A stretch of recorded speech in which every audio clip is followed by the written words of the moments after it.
How to delete subdomain in Hostinger. So let's get started.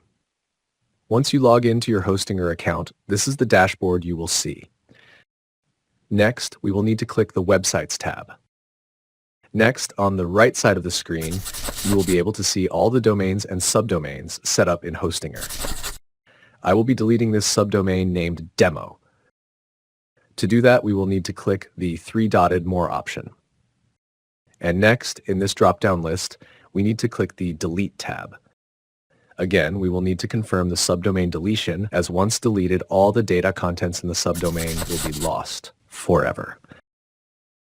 Depending on the data contents in the subdomain, it will take a couple of minutes or hours to delete the entire content forever, including all the files and folders in the subdomain. Please subscribe to my channel and click the like button. Comment and share this video if it was helpful.